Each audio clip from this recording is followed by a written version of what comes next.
I am the mutant almond, and this is my forever world. I have been living in it for over a year now, building and crafting to my heart's content. At some point, I decided to stream its progress, but today it's time to start making videos on it.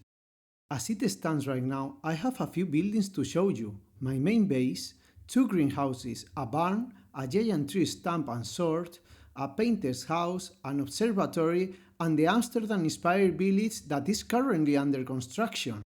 I am the architect of this world, and my main base is basically my mansion. I have here my storage system, a trading hall, and some small farms.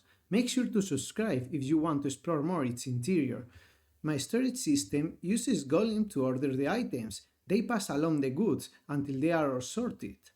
This is my trading hall. I use it mostly for food and experience, but I also have a section for enchanted books and terracotta blocks.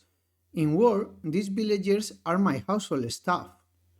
I can also show you my living room. Here, I can sit in a chair with my cat Snowy. The wooden greenhouse is where I have my bees. Here, an airlock prevents them from escaping. Inside, the honey and wax are collected when it gets to nighttime. Look at this, the bees have overtaken all the space. The other greenhouse is a moss farm. It can produce both types, and it also covers all the bone meal demands from other farms. Next is the barn. Here, my cows live very happy, but it also functions as a stable for the horses. Let's take a look inside.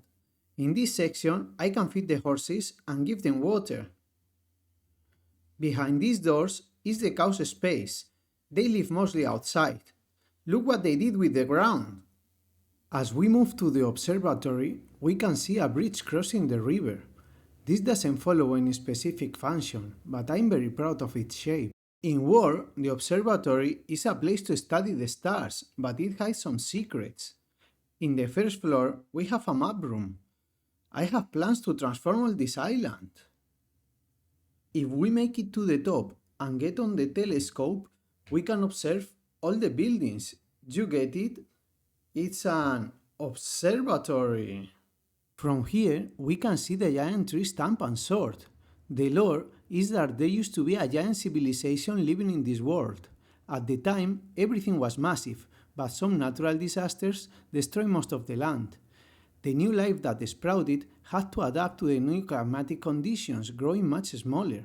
However, the tree stump wasn't completely destroyed, and is now resprouting from one of its branches.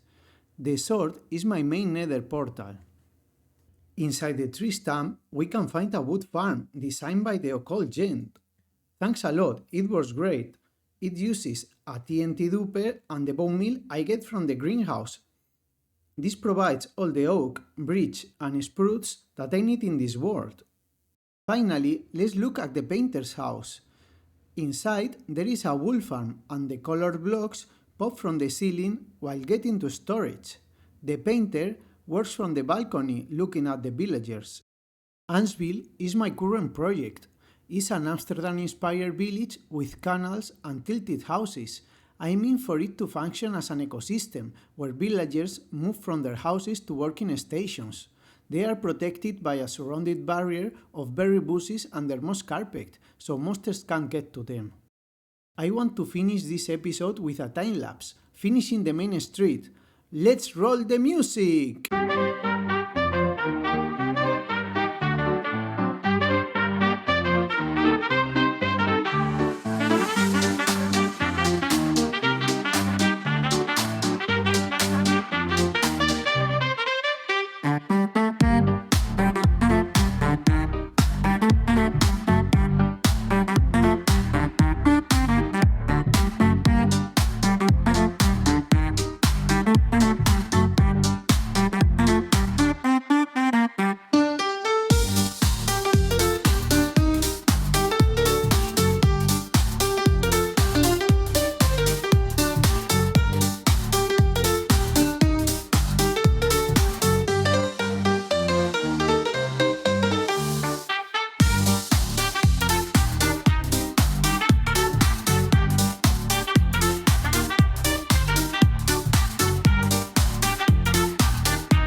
Okay, I leave the bags open so I can show you better the interiors, and since these buildings share a wall with the opposite ones, we can do it then. The upper floors are supposed to be living spaces.